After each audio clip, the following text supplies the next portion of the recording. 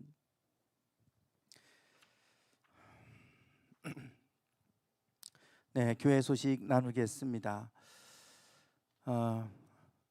어제 단톡방에 제가 올려드렸는데요. 구역회 예배 마친 후에 우리가 성전 이제 이전권으로 구역회 모임을 좀 갖도록 하겠습니다. 이제 뭐 성전 이전 위해서 우리가 이제 기도하고 함께 준비해야 될 것들이 있습니다. 그래서 우리 구역회 모임을 좀 갖고 끝나자마자 또 이어서 우리 기획위원회 모임을 좀 잠시 갖겠습니다.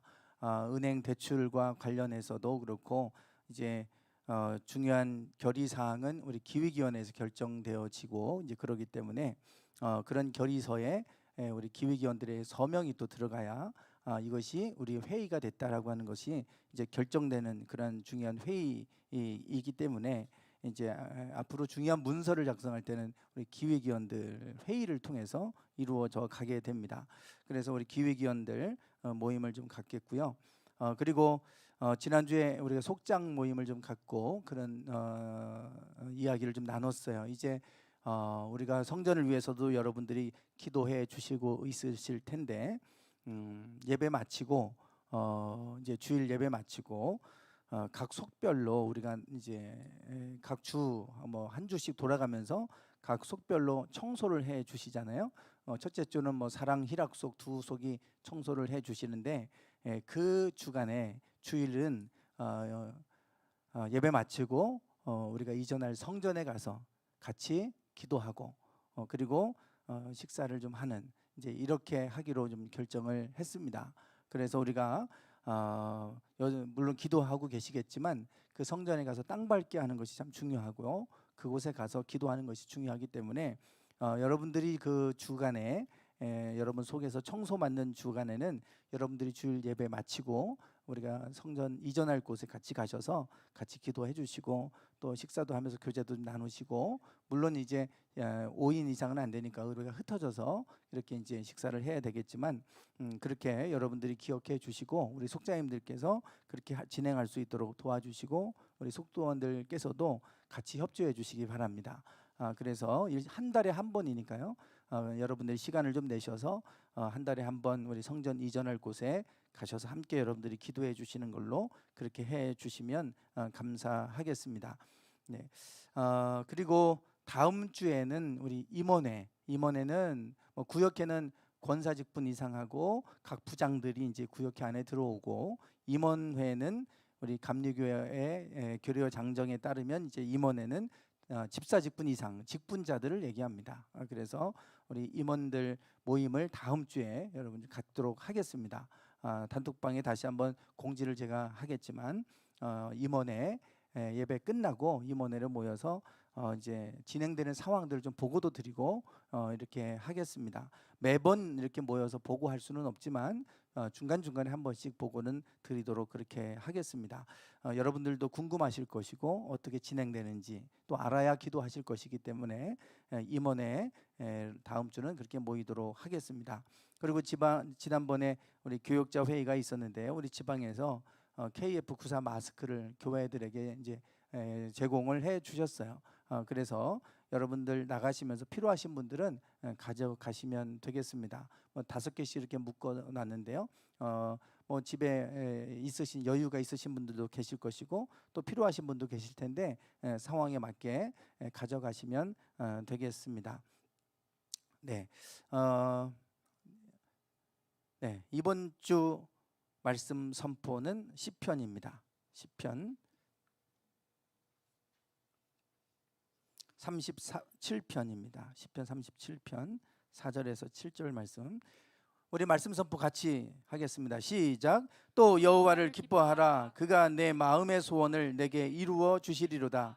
내 길을 여호와께 맡기라. 그를 의지하면 그가 이루시고 내 의를 빛같이 나타내시며 내 공의를 정오의 빛같이 하시리로다. 여호와 앞에 잠잠하고 참고 기다리라. 자기 길이 형통하며 악한 꾀를 이루는 자 때문에 불평하지 말지어다. 시편 37편 4절에서 7절 말씀. 아멘. 선포 기도하겠습니다. 시작. 하나님은 마음의 소원을 품고 당신을 의지하는 자를 형통케 하신다. 그러므로 나는 좌절하거나 불평하지 않고 마음의 소원을 품고 하나님을 의지하며 살아갈 것이다. 아멘. 네, 이 말씀으로 한 주간 승리하시기 바랍니다. 성경 말씀 느헤미야입니다.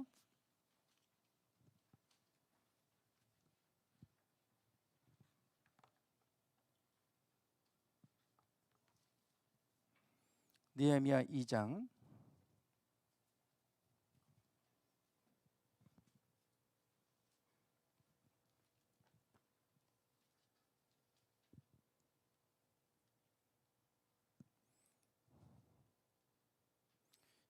7절부터 10절까지입니다.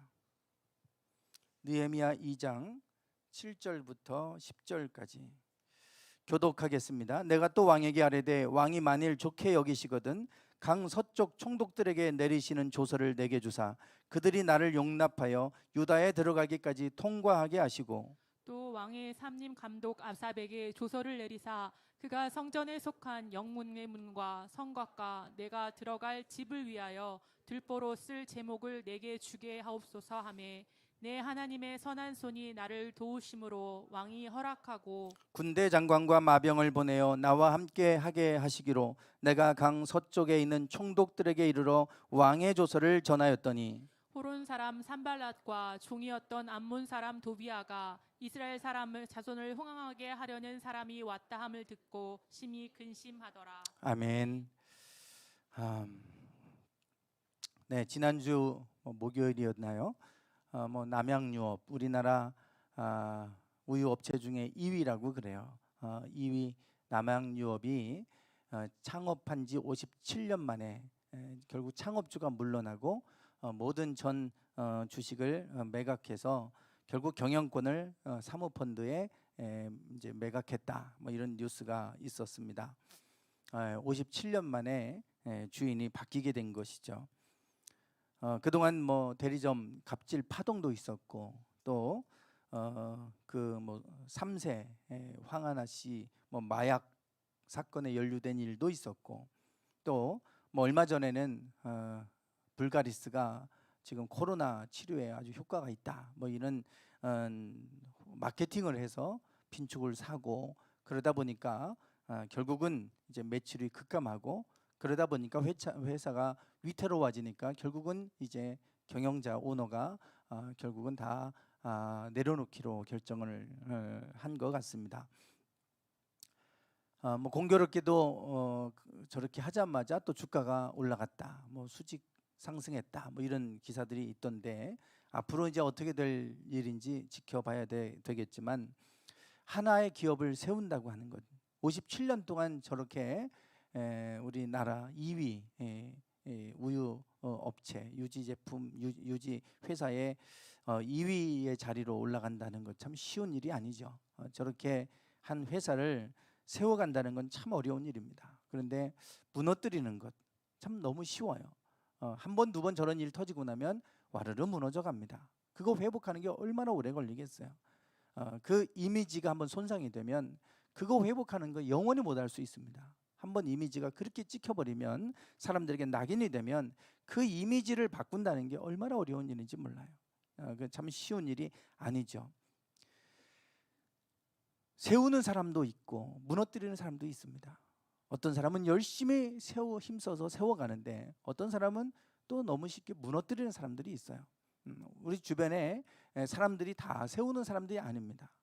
어떤 사람은 가는 곳마다 조직을 무너뜨리는 사람이 있고 어떤 사람은 가면 세우는 사람이 있어요. 문제는 세우는 사람 10명보다 무너뜨리는 사람 한 사람이 파괴력이 크다는 겁니다. 그게 참 문제예요. 그게 사실은 심각한 것이죠. 그래서 장사하는 분들, 뭐 이런 분들은 SNS에 올라가는 후기를 잘 관리해야 된다 그러잖아요. 다들 후기 보고 그것을 보고 뭐 찾아가고 맛집도 찾아가고 그러잖아요. 후기가 이제 잘 좋은 글들이 달려야 되는데, 후기에 좋은 평가가 10개 올라가도 악평이 하나 올라가 있으면 그 악평 하나 때문에 사람들이 그 장사하는 곳을 가지 않게 된다. 그 정도로 10명의 좋은 10개의 좋은 평가보다 1개의 악성 댓글이 더 파괴력이 크다. 결국은 무너뜨리는 것은 10명이 세우는 사람 한 사람보다, 10명보다 무너뜨리는 한 사람이 파괴력이 크다는 것이죠. 그래서 이것을 이용해서, 이 악성 댓글을 이용해서 사람들에게 갑질을 하고 돈을 요구하고 하는 이제 그런 일들을 하는 참 나쁜 사람들도 있잖아요. 어제는 좀 낯뜨거운 기사가 있었어요. 뭐 보신 분도 계실 건데, 뭐 양주 고깃집 목사 얘기입니다. 목사 모녀 이렇게 떠 있어요, 기사가. 뭐 이제 계속해서 저 말들이 많이 이제 사람들에게 알려지고 전해지고 할 것 같은데, 참 너무 안타까운, 또 안쓰러운, 그리고 너무 부끄러운 이야기들입니다. 고깃집에 가서 고기를 다 먹고 나서 나중에 옆에 사람을 앉혔다고, 옆 테이블에 다 거리 두고 했는데 옆 테이블에 사람을 앉혔다고 돈을 환불해 달라고 온갖 욕설을 다 했다. 그래서 이제 저 녹취록이 공개가 됐는데, 저분들이 목사 모녀다라고 하는 것까지 다 알려져 가지고, 그래서 아주 뭐 개독교 막 이런 댓글들이 얼마나 많이 올라와 있는지 몰라요. 저 한 사람의 문제가 아니라 기독교의 이미지를 자꾸 훼손시키는 일들을 하고 있어요. 그래서 참 우리 목사님들 중에도 선한 일들 하는 분이 얼마나 많은지 몰라요. 대부분 아프리카의 가난한 사람들, 고아들 뭐 이런 곳을 다 돕는 단체가 다 거의 대부분 기독교 단체입니다. 대부분 교회들이 우물 파주고 약을 보내주고 그들에게 양식을 보내고 하는 그런 일들을 다 하고 있고, NGO 단체 대부분이 다 기독교 단체들이에요. 그런데 저런 한두 사람에 의해서 기독교가 개독교로 망신당하는 이제 그러한 지금 모습을 보게 됩니다. 저는 녹취록을 들어보지 않았지만 그 댓글에 달린 걸 보니까 뭐 토가 나올 지경이다, 뭐 이런 얘기가 올라오고 막 그래요. 그러면서 뭐 저분들이 오순절 계통의 성령을 강조하는 오순절 계통의 순복음 교단의 뭐 목사라는 것까지 막 올라오고 그러더라고요. 그러면서 뭐 저분들이 그 녹취록 안에 그런 얘기가 있었나 봐요. 뭐 가난한 놈들 뭐 하면서 뭐 이런 인격 비하하는 말들을 좀 했나 봐요. 그러니까 누가 댓글에 그렇게 올려놨어요. 오순절 계통의 그 순복음은 가난한 사람들을 위해서 세워진 교단 아니냐. 그러면서 미국에 보면 장로교는 점잖은 사람들이 다니는 데고, 이런 오순절 계통에 막 통성기도하고 하는 데는 가난한 사람들이나 하는 거다. 그리고 좀 신사적이고 좀 점잖고 부자들은 장로교 가고 그러더라. 뭐 이러면서 자기도 가난한 사람을 위해 목회하면서 가난한 놈들이라니 뭐 이런 얘기 그 댓글이 올라와 있어요. 제가 그 글을 읽으면서 좀 기가 막히더라고요. 우리도 통성으로 기도하는데 우리도 다 가난한 사람들인가? 우리가 통성으로 성경에 부르짖으라고 그러고 하나님을 찾는 것이 가난한 사람들만 하는 일입니까? 점잖은 사람들은 뭐 하나님 찾는 게 아닌 건가요? 그래서 이거 참 하나님을 모르라도 너무 모른다. 그런데 이제 그런 글이 올라온 거예요. 그래서 제가 그걸 보면서 어쨌든 참 저 한두 사람에 의해서 기독교가 자꾸 무너져 가니 세우기는 어려운데 참 너무 마음이 아팠고, 참 세우기도 어려운데 왜 자꾸 저럴까? 이제 저런 것 때문에 좀 마음이 많이 상했어요. 물론 저런 분들만 있는 건 아닙니다.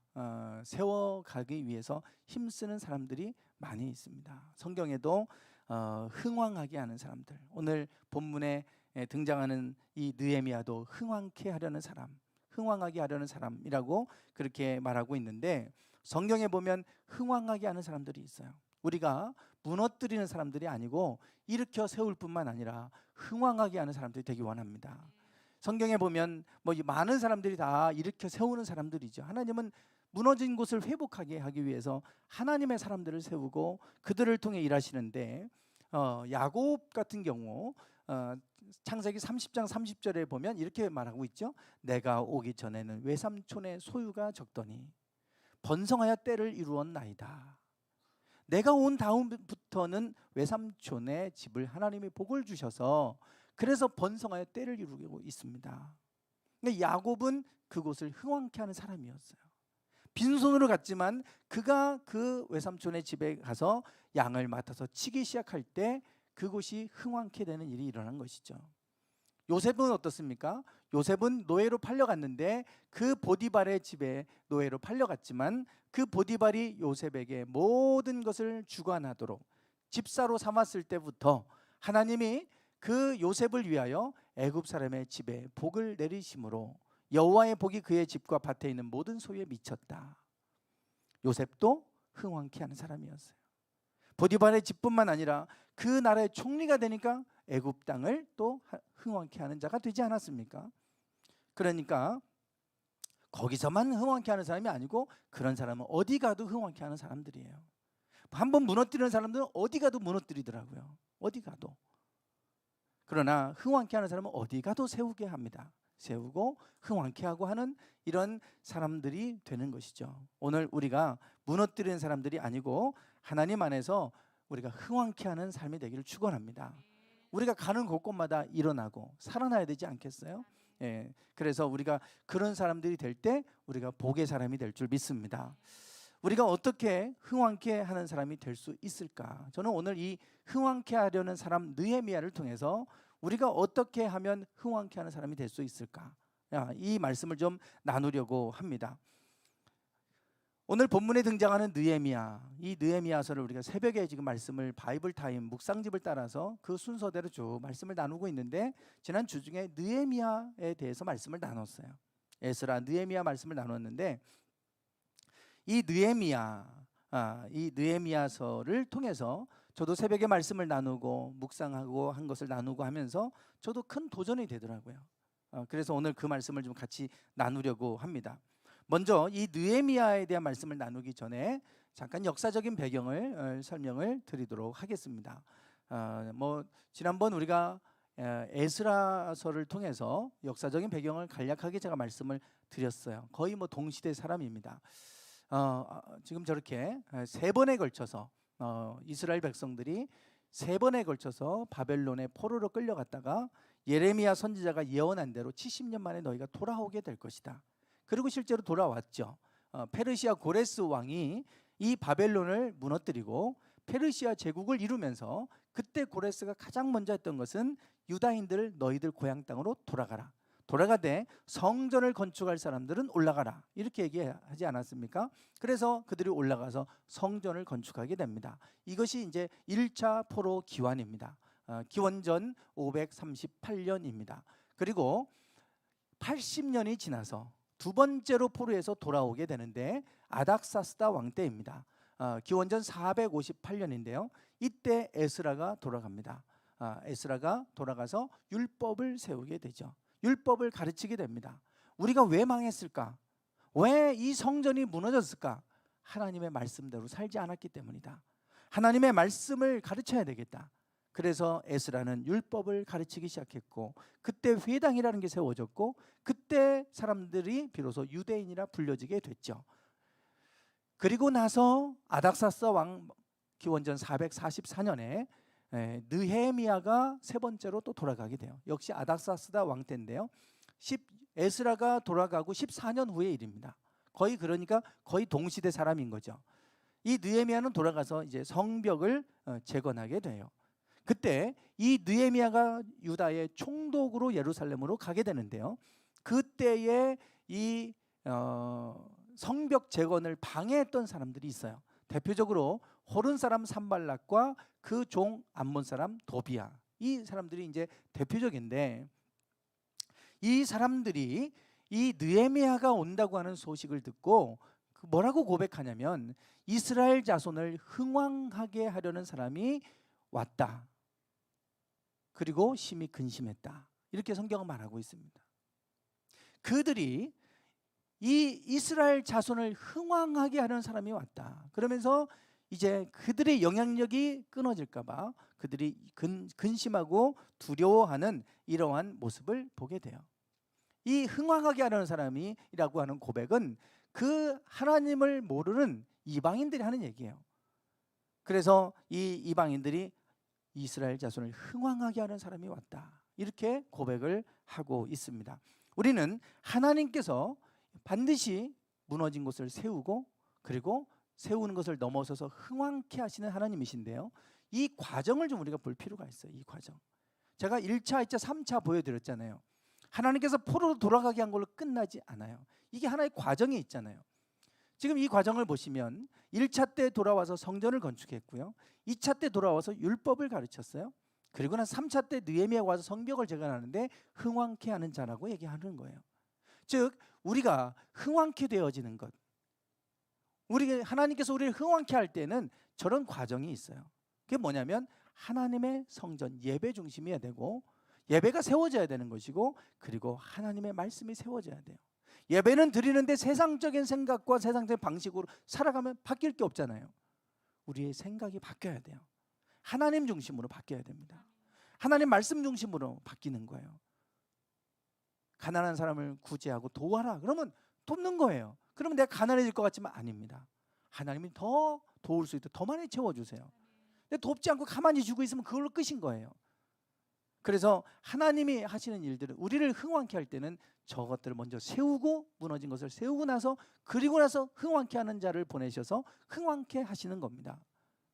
오늘 우리가 흥왕케 되는 사람들이 되길 원한다면 우리가 먼저 세워야 될 게 있어요. 예배를 정말 중요하게 세우십시오. 예배를 세우고, 그리고 하나님 중심의 사고를 해야 돼요. 우리 중심 안에 하나님 중심의 사고. 어제 오전에 오랜만에 가서 운동을 하러 나갔어요. 계속 뭐 바쁘고 뭐 계속 그래서 못 가다가 어제 이제 오전에 운동 좀 하러 가야지 하고 갔어요. 그러고 나서 이제 운동을 좀 하고, 그리고 거기 나오신 몇 분들 같이 점심을 먹었어요.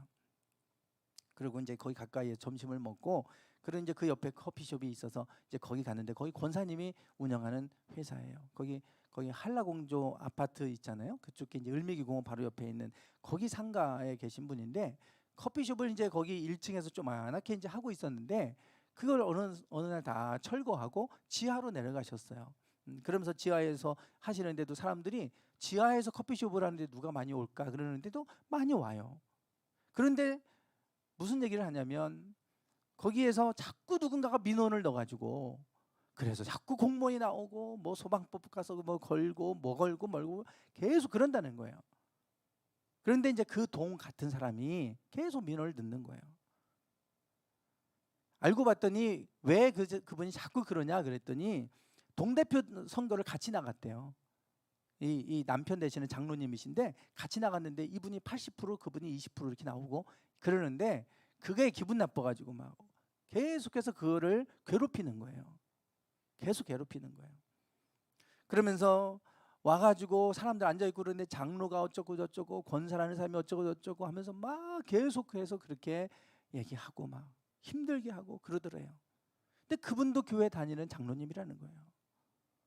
제가 그 말을 듣고 그러면서 너무나 화가 나고 그래요. 아까도 뭐 목사 모녀 얘기 나오고 그러는데 장로님이라는 분이 왜 저러냐. 우리가 예배는 드리고 장로를 가졌는데 생각이 안 바뀌는 거예요. 여전히 우리의 마음이 안 바뀌는 거예요. 그런 사람이 하나님 앞에 어떻게 복을 받겠습니까? 자꾸 막 그곳이 잘 되는 게 배가 아프고, 그러니까 막 무너뜨리려고 하고 이러는 거예요. 하나님이 그 사람을 복 주실 수가 없잖아요. 축복할 수가 없어요. 그러니까 우리가 하나님이 흥왕케 하는 사람이 되려면 우리의 생각의 구조가 바뀌어야 돼요. 다른 사람을 축복할 수 있는 사람이 돼야지, 미워하고 시기하고 질투하는 사람을 어떻게 하나님 복 주시겠습니까? 하나님 말씀 중심으로 바뀌어야 돼요. 그래서 에스라를 통해 율법을 가르치는 거예요. 성전을 세워서 예배는 회복했는데 여전히 그들의 삶은 이방인들하고 결혼하고 이방 풍습을 따라 살고, 여전히 그러니까 율법을 가르치도록 하나님 에스라를 보내셨어요.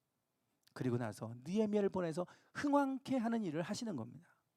이게 과정이에요. 그래서 우리가 하나님 앞에서 흥왕케 하는 사람이 되기를 원하신다, 복의 사람이 되기를 원하신다면 여러분 예배를 회복하셔야 됩니다. 율법을 회복하셔야 돼요. 말씀을 회복하셔야 돼요.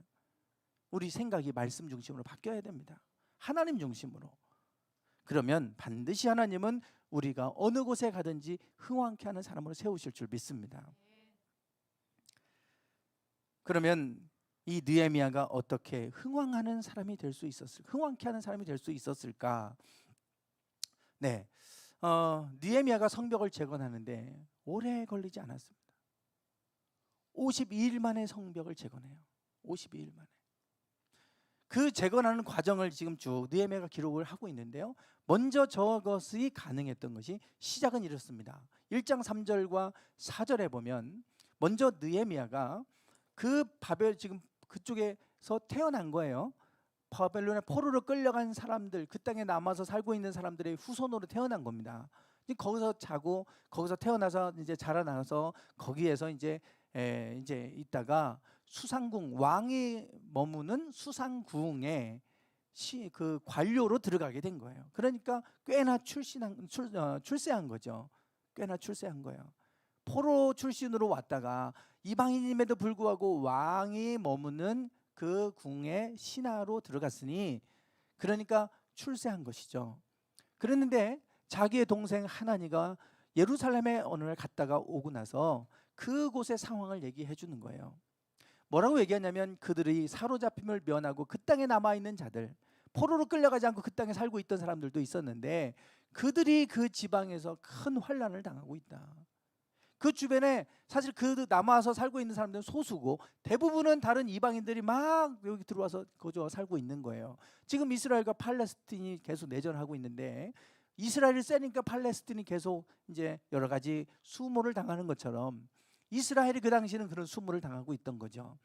그래서 큰 환난을 당하고 능욕을 받고 예루살렘 성은 허물어진 상태로 그대로 불탄 채로 문 하나 보수하지 못하고 다 불탄 채로 있다. 예루살렘 성이 완전히 회파됐다. 이러한 얘기를 하는 거예요. 그때 이 느헤미야가 그 말을 듣고 나서 수일 동안 울고 앉아서 금식하며 하나님 앞에 기도했다 그래요. 이게 느헤미야의 지금 마음이에요. 느헤미야가 흥왕케 하는 일을 할 수 있었던 것은 그가 무너진 이야기를 들었을 때 마음 아파했고, 아파하는 걸로 끝난 게 아니라 저것을 내가 하고 싶다, 내가 일으켜 세우고 있는 자가 되고 싶다, 이런 마음을 품고 기도하는 거예요. 여기가 시작입니다. 우리가 무너진 모습을 보면 다 마음이 아파요. 그리고 저런 환난을 당하고 능욕을 당하고 살아가면 다 괴로워합니다. 그런데 거기까지예요. 대개 사람들이 우리를 그렇게 하고 만든 하나님을 원망하든지 그 사람들을 비방하든지 뭐 이러면서 그냥 그거를 우리가 그냥 견디고 살아야 될 것으로 생각하고 끝나는 거예요. 그러니까 이 느헤미야가 그 땅에 가는데 대략 94년, 아까 80년, 14년, 94년이잖아요. 1차, 2차, 3차니까 포로로 돌아가고 나서도 1차 때 포로로 돌아가고 나서도 100년 정도가 지난 후에 느헤미야가 갑니다. 정확하게 94년. 그러면 약 100년 동안 그들이 벌써 성전을 건축하기 위해 갔는데 100년 동안 성벽은 저 상태로 그대로 있는 거예요. 왜 저게 그대로 머물러 있겠습니까? 그 이방인들이 그걸 못하게 방해하니까. 할 수가 없는 것이죠. 그러니까 마음은 아픈 거예요. 그 모습을 볼 때마다 예전에는 우리가 예루살렘 성벽을 쌓고 다윗 왕조 때는 우리가 큰 유브라데 강까지 가서 큰 제국을 이루고 이랬는데 이게 뭐냐? 마음은 아파하는데 아파하는 걸로 끝나고 있는 거예요. 더 이상 우리가 거기에 대해서 이걸 이렇게 세워봐야 되겠다 마음을 먹지도 못했고요. 하려고 해도 그들의 세력이 너무 강하니까 할 수도 없는 거예요. 그러니 주저앉아 있는 겁니다. 그러나 느헤미야는 달랐어요. 그 이야기를 들었을 때 똑같이 마음 아파했지만 아파하는 걸로 끝난 게 아니라 내가 가서 일으켜 세워야 되겠다. 그 마음을 가진 거예요. 그러니까 100년 동안 못했던 거를 52년 동안 하잖아. 52일 만에 하잖아. 52일 만에. 이게 어려운 일이 아닌 거예요. 52일 만에 하잖아요. 문제는 그들 속에 가지고 있는 패배의식입니다.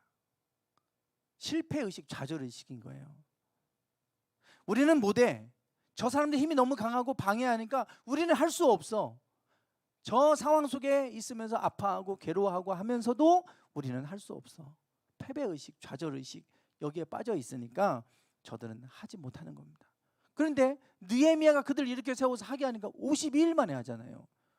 52일 만에 할 수 있는 걸 100년 동안 못하고 있었다니까요. 그게 사실 우리 안에 너무나 많습니다. 하려고 마음먹으면 얼마든지 할 수 있는 일이 많은데 하면 안 되라고 하는 생각에 사로잡혀서 못하는 거예요. 예전에 코끼리를 이렇게 이제 뭐 큰 코끼리를 작은 줄로 어디다 이렇게 뭐 나무에다 묶어 놓으면 그거 그냥 툭 하면 끊어지는 그 정도인데 가만히 묶여 있다는 거예요. 왜냐하면 어릴 때 새끼 때부터 그렇게 묶어 놓는 그런 걸 이제 서커스나 이런 거 할 때 묶어 놓는 훈련을 시킵니다. 그러면 이렇게 발을 빼다가 보면 아팠잖아요. 그 트라우마가 있으니까 커서도 뭔가 딱 줄만 매놓으면 움직이면 안 되라고 하는 거 탁 사로잡혀 있었으니까 그대로 있는 거예요. 이게 우리 속에 사로잡혀 있는 것들이 얼마나 많은지 몰라요. 트라우마 같은 것들. 그러니까 해도 안 돼. 한 번, 두 번 실패해 보면 안 되는 거구나. 하려고도 하지 않는 거예요. 그러나 실패는 성공의 어머니잖아요. 하면 또 하면 성공을 해 나가는 과정인데 한 번, 두 번 하다가 안 되면 그냥 포기. 더 이상 안 해요. 그러면 무엇이 되겠습니까? 이 사람들이 100년 동안 지금 그러고 있는 이유는 거기에 사로잡혀 있는 거예요. 우리는 안 된다. 못한다. 그러나 느헤미야는 달랐죠. 내가 가서 해야 되겠다. 내가 가서 그 일을 해야 되겠다. 그리고 기도했어요. 그랬더니 하나님께서 이렇게 응답하셨어요. 11절 같이 읽어보실까요? 시작.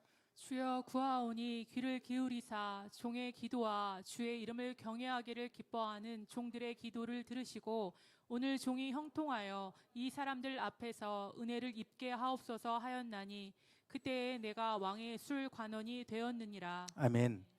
하나님 앞에 기도하면서 하나님, 내가 이 일을 하기를 원하신다면 이 종이 형통케 되게 하시옵소서. 이 종에게 은혜를 주셔서 형통한 자가 해 주십시오. 할 수 있도록 나를 도와주십시오. 그러니까 하나님이 그때 왕의 술 관원이 되게 하셨어요. 왕의 술을 따라 드리는 자가 되게 한 거예요. 왕이 술을 마실 때 먹으면 취하잖아요. 그때 왕을 죽일 수도 있습니다. 그러니까 아무나 그걸 맡길 수가 없어요. 가장 신뢰할 만한 사람을 맡겨야 돼요. 그걸 아무한테나 맡기겠습니까? 근데 술 관원이 되게 하셨어요.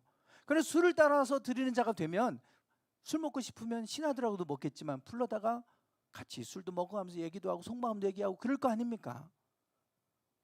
그때 그래서 왕이 느헤미야를 신뢰했던 사람이었고 느헤미야가 근심을 갖고 있는 얼굴에 수색이 있으니까 도대체 무슨 근심이 있는 거냐, 내가 들어줄게. 우리 동포들이 예루살렘 성에서 저렇게 능욕을 당하고 있고 성은 무너졌는데 회파된 상태로 있습니다. 그래서 제가 너무 근심과 고민이 많습니다. 저를 예루살렘의 총독으로 보내주세요. 내가 성벽을 좀 재건하고 돌아오겠습니다. 왕이 그것을 들어주고 보내주는 거예요. 그래서 비로소 그는 총독으로 가서 그 일을 할 수 있게 된 겁니다. 하나님 앞에서 그런 마음을 품고 하고자 하는 마음을 가지니까 하나님께서 할 수 있도록 그를 왕의 술 관원이 되게 하셨어요. 그게 하나님 일하시는 방법입니다. 내가 흥왕케 하는 자가 되고 싶다, 돼야 되겠다 그러면 하나님 앞에 그걸 가지고 기도하면 하나님이 할 수 있도록 그런 자리로 이끌어 주세요. 할 생각조차 없으면 어떻게 그렇게 하겠습니까? 세워줘도 못합니다. 그러나 하고자 하는 자를 하나님 도우세요. 하고자 하는 자를 도우시는 거지 하고자 하지 않는 자를 어떻게 도우시겠어요? 느헤미야가 결국은 돌아왔어요. 돌아와서 이 100년 동안 못했던 걸 52일 만에 해냈어요. 어떻게 그것을 했느냐? 2장 18절에 한번 같이 읽어보시죠. 시작. 또 그들에게 하나님의 선한 손이 나를 도우신 일과 왕이 내게 이른 말씀을 전하였더니 그들의 말이 일어나 건축하자 하고 모두 힘을 내어 이 선한 일을 하려 하매. 아멘. 가서 그들을 일으켜 세워야 되잖아요. 하려면 그들에게 하나님의 선한 손이 나를 어떻게 도왔는지, 내가 어떻게 여기까지 오게 됐는지, 그리고 왕이 나에게 어떻게 나를 도와서 여기까지 가게 했고 어떻게 그것을 도왔는지, 이것들을 전한 거예요. 즉 이 말은 우리가 하는 일이 아니라 하나님이 도우신다요. 이 일은 하나님이 하시는 일이고 하나님이 도우시는 일이다. 그걸 그들에게 알린 거예요. 그걸 전해준 거예요. 그랬더니 그들이 그 말을 듣고 그들의 말이 일어나 건축하자. 그들 스스로 하는 말이 야 그러면 됐어, 우리가 일어나 건축해보자. 모두 힘을 냈더니 그 선한 일을 했다 이거예요. 그래서 52일 만에 한 겁니다. 인간의 힘으로 하는 것이 아니라 하나님이 하셨고 하나님이 나를 여기까지 보내셨고 그 하나님의 선한 손이 지금 우리를 돕고 있다. 하나님 의지하고 하자 이거예요. 그래서 그들은 일어나서 52일 만에 이 일들을 할 수 있게 됐습니다. 우리는 하나님이 반드시 흥왕케 하는 사람을 통해서 그곳을 일으켜 세울 뿐만 아니라 흥왕하게 하시는 하나님이신 줄 믿습니다. 지금도 하나님은 느헤미야 같은 흥왕케 하는 사람을 일으켜 세우고 계세요. 무너지지만 무너진 곳에 뭔가를 또 세우는 사람들이 등장하잖아요. 전적으로 하나님을 의지하고 그리고 그것을 하고자 하는 자를 하나님이 도우시고 그리고 하나님이 그것을 이루게 하시는 줄 믿습니다. 지난주 목요일에 제가 서울 강남에 다녀왔어요. 지난번에도 한번 말씀을 드렸잖아요. 카페, 우리가 그곳으로 가면 그 좋은 땅 우리가 사면 일주일에 한번 뭐 이렇게 모여서 예배드리고 텅 빈 공간 놔두면 너무 아깝잖아요. 그 좋은 공간을 외부인들이 와서 올 수 있게. 그래서 저의 바람은 그곳이 핫플레이스가 되면 좋겠다. 많은 사람들이 오는 핫플레이스. 그러면 막 사진 찍어서 SNS에 올리고 막 하잖아요. 그리고 야 여기 좋다 그러면 돌아보면 아 여기 교회구나 있구나. 저절로 교회가 알려지게. 이제는 막 우리가 나가서 전도지 돌린다고 해서 사람들이 그것을 좋게 보지 않습니다. 그런 전도의 시대는 지나갔잖아요. 그렇게 하면 몰상식한 사람으로 몰려버려요. 그들이 와서 자연스럽게 교회를 알게 되고 그래서 사람들이 오면 힐링이 되고 치유가 되고 회복이 되는 더 머물고 싶은 장소가 되면 좋겠다. 누구든지 와서 쉴 수 있는 공간이 되면 좋겠다. 이런 마음이 있어서 그래서 카페를 우리가 계획한 것이고 돈은 벌기 위해서 한 것 아니고 그런 마음을 가지고 그런 계획을 세웠던 거죠. 사실 저는 커피에 대해서 하나도 몰라요. 커피숍은 자주 가는데 맛은 모르겠어요. 그 맛이 그 맛이고 그냥 쓰다 연하다 이 정도밖에 모르겠어요. 거기에 뭐 어떤 사람은 50몇 가지 맛이 있다고 그러는데 저는 뭐 쓴 거밖에 모르겠어요. 어디 가면 너무 쓰고 어떤 데 가면 덜 쓰고 뭐 이 쓴맛 정도밖에 모르겠어요. 그런데 아무것도 모르면서 한다고 제가 시작을 한 겁니다. 근데 막상 하려고 보니까 막막한 거예요. 원두도 그렇고 그다음에 뭐 기계를 어떻게 놔야 되는지 그리고 어떻게 동선을 해서 뭐 이런 거 뭐 유튜브를 통해 공부도 하고 하는데 사실 쉬운 일이 아니에요. 하면 할수록 어렵다고 그러잖아요. 커피는 알면 알수록 모르겠고 형이 우리나라 최고 수준의 레벨을 가진 분을 소개를 해줘서 그분 만나러 제가 서울 강남 한복판에 갔다 왔어요. 저분입니다. 김영훈 목사님이세요. 저분은 커피를 너무 사랑해서 커피에 빠져가지고 집에서만 혼자 프라이팬에 커피 원두를 볶아서 이렇게 해보기도 하고 했던 분이에요. 그런데 너무너무 깊이 빠져들다 보니까 어디까지 갔냐면 독일까지 갔어요. 커피를 배우러. 가서 독일 가고 커피를 배워서요. 최고 수준의 레벨에 올라가면 전 세계 국제 공인 큐 그레이더라고 그런데요. 그래 저기 가면 영훈 킴 해갖고 이제 밑에 쭉 뭐 써 있는데 글씨 잘 안 보이실 거예요. 이분은 공식 큐 그레이더. 우리나라에 저런 분이 한 130명에서 150명 있대요. 그 정도 그 중에 한 분입니다. 그러니까 생두를 볶고 생두를 다 분별하고 감별도 하고 맛도 뭐 그 커피를 착 마시면 30몇 가지 맛을 느낀대요. 그걸 다 구별해낸대요. 그 정도 돼야 그 단계에 올라가는 거예요. 저는 저런 레벨에 있는 사람이 있는 줄도 몰랐고요. 그분을 또 만날 수 있을 거라고는 상상도 못했어요. 강남 한복판에 카페를 3개를 운영하시는데 저희가 간 곳에 그곳에서 이제 커피숍을 이제 운영을 하는데 이제 처음에 창업을 하고 이제 시작을 할 때 그 주변에 강남에 빌딩들이 많잖아요. 강남 한복판에 빌딩들이 많으니까 젊은 사람들이 점심시간 되면 우르르 나와서 점심 먹고 다 커피숍 가서 커피 한 잔씩 마시고 다 들고 가고 이러는 거예요. 그러니까 그 주변에 내노라 하는 커피숍들이 13개가 다 있는 거예요. 근데 가보니까 그렇게 큰 건물도 아니고 작은 건물에 1층하고 지하를 쓰고 있어요. 그러면 거기서 살아남기가 어렵잖아요. 저희가 갔더니 커피 한 잔을 대접해 준다고 핸드드립으로 당신이 직접 내는 걸 우리한테 주는데 그게 한 잔에 17,000원이에요. 커피 한 잔이. 저는 17,000원짜리 커피가 있는 줄도 몰랐는데 그거를 먹어보고 어떠시냐고 그러는데 제가 모르겠더라고요. 그러니까 저분은 그 원두값만 일반 원두의 10배래요. 그러니까 그 최고의 좋은 원두를 가지고 이제 하고 또 그것이 아니더라도 일반 그냥 기계로 뽑는 아메리카노 같은 것도 원두를 다 분별 이제 다 그걸 감별하고 뭐 해가지고 하여튼 최고 좋은 것으로 해가지고 이제 하시는 분이세요. 이것저것 많은 2시간 정도를 얘기해 주시는데 저한테 목사님은 걱정하지 않으셔도 돼요. 제가 다 생두를 볶아서 가장 좋은 원두를 제가 선별해서 그걸 갖고 볶아가지고 해서 원두는 다 보내드릴 겁니다. 기계만 좋은 거 사서 이게 기계가 안 좋으면 이게 밀어내는 압력이 중요한데 이게 계속 변하고 이러면 맛이 자꾸 바뀌니까 안 되고 그거는 좋은 거 쓰셔야 됩니다. 그것만 해서 잘 해놓으시면 누가 해도 똑같은 맛이 날 겁니다. 다 그 기계를 사는 것까지 제가 다 도와드리겠습니다.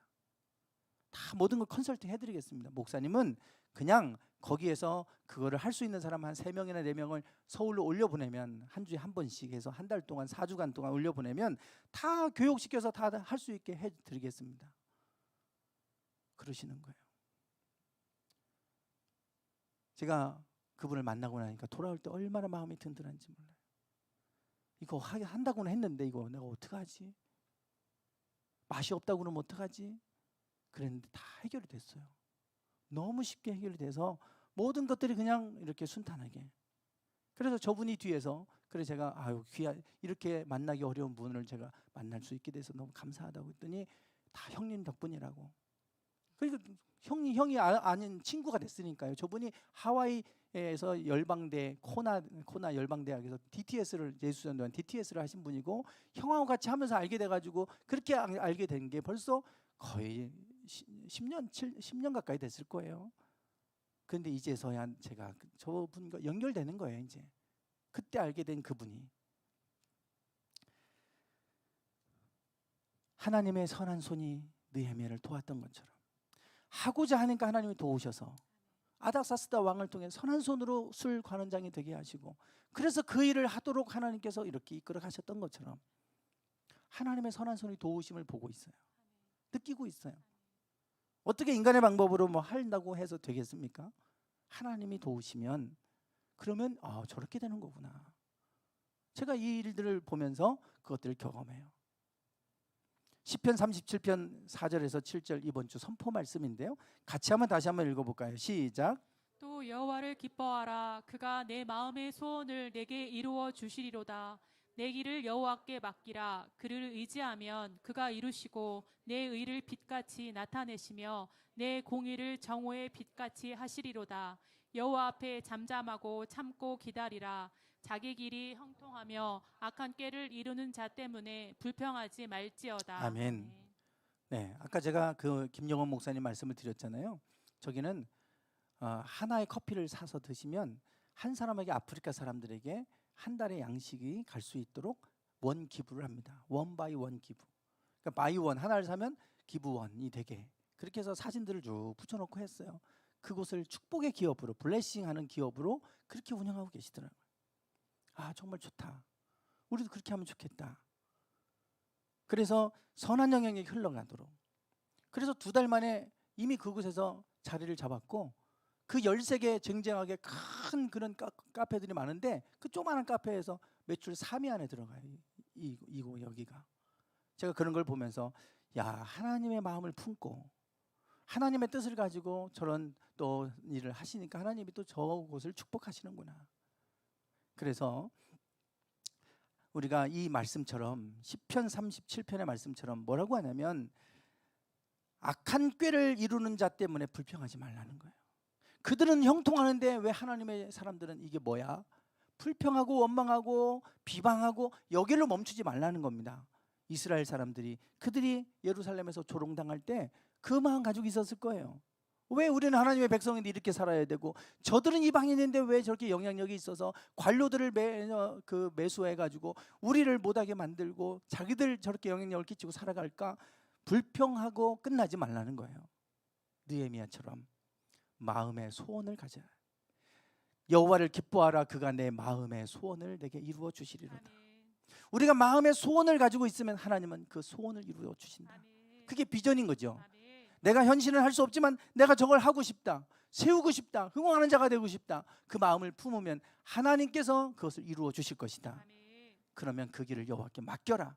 그게 네가 할 수 있는 일이 아니고 하나님이 해주셔야 될 일이라면 하나님께 맡겨라. 그러면 그가 이루어 주실 것이고 너의 의를 빛같이 나타내 주실 것이다. 이게 시편 37편의 말씀이에요. 오늘 우리 안에 무너진 모습을 보면서 우리가 낙심하거나 좌절하거나 불평만 하지 말고 일으켜 세우고자 하는 간절한 마음을 우리가 갖는다면 하나님께서 그 마음을 통해 일하실 줄 믿습니다. 하나님을 의지하셔서, 그리고 하나님이 행하실 일들을 기대하셔서 여러분 우리 모두가 다 흥왕케 하는 사람들이 되시기를 주님의 이름으로 축원합니다. 찬양 드리겠습니다.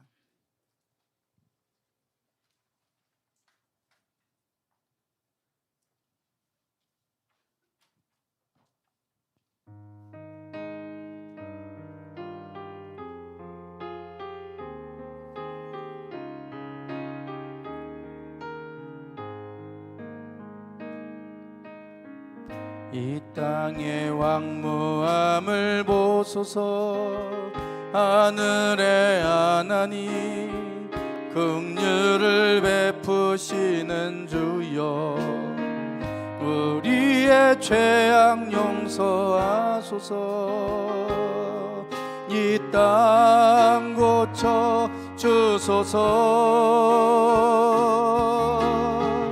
이제 우리 모두 하나 되어 이 땅에 무너진 기초를 다시 쌓을 때 우리의 우상들을 태우시 성령의 불 임하소서. 풍의 불길 타오르게 하소서. 진리의 말씀 이 땅 새롭게 하소서. 은혜의 강물 흐르게 하소서. 성령의 바람 이제 불어와 주의 영광 가득한 새날 주소서. 주님 나라 이 땅에 임하소. 풍의 불길 타오르게 하소서. 풍의 불길 타오르게 하소서. 진리의 말씀 이 땅 새롭게 하소서. 은혜의 강물 흐르게 하소서. 성령의 바람 이제 불어와 주의 영광 가득한 새날 주소서. 주님 나라 이 땅에 이 시간 우리 같이 기도하기 원합니다. 하나님, 무너진 이 땅을 우리가 일으켜 세우는 자들 되게 하소서. 교회들이 무너져가는 시대에 하나님 교회들을 세워주소서. 성도들의 가정들을 세워주소서. 우리 일터들을 세워주소서. 우리가 흥왕케 하는 자들이 되게 하소서. 주여, 우리가 비전을 품고 소망을 가지고 하나님 일어나게 하소서. 일어나게 하소서. 일어나게 하소서. 달리다고 밀어날지어다. 달리다고 밀어날지어다. 달리다고 밀어날지어다. 달리다고 밀어날지어다. 주여 하나님 아버지, 주여 주여, 우리의 연실을 바라보며 좌절하거나 낙심하거나 주저앉지 않게 하여 주시고, 하나님 우리에게 소망을 주시고 비전을 주셔서 그 선한 뜻을 품고 하나님이 나갈 때 하나님 선한 손길로 도우시는 은혜를 우리 모두가 경험하게 하소서.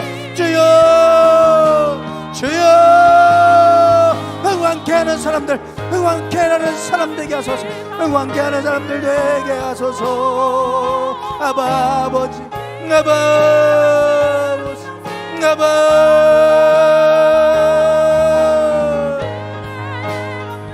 주님, 아버지 하나님이시여, 주여 아버지, 주님, 아버지여 아버지여 아버지여 아버지여 아버지, 주님, 주님, 주여 우리에게 꿈을 주소서. 우리에게 꿈을 주소서. 우리에게 꿈을 주시옵소서. 우리에게 꿈을 주시옵소서. 주여 우리에게 꿈을 주시옵소서. 꿈을 주셔서 하나님, 이제는 우리가 많은 사람을 일으켜 세울 수 있는 흥왕케 하는 사람들 되게 해 주소서. 흥왕케 하는 사람들이 되게 하소서. 주여 아버지, 아버지, 오 주님, 아버지, 주님,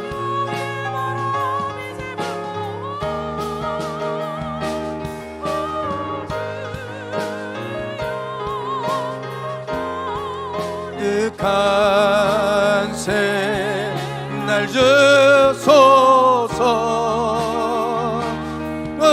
주님 나라 이 땅에 임하소서.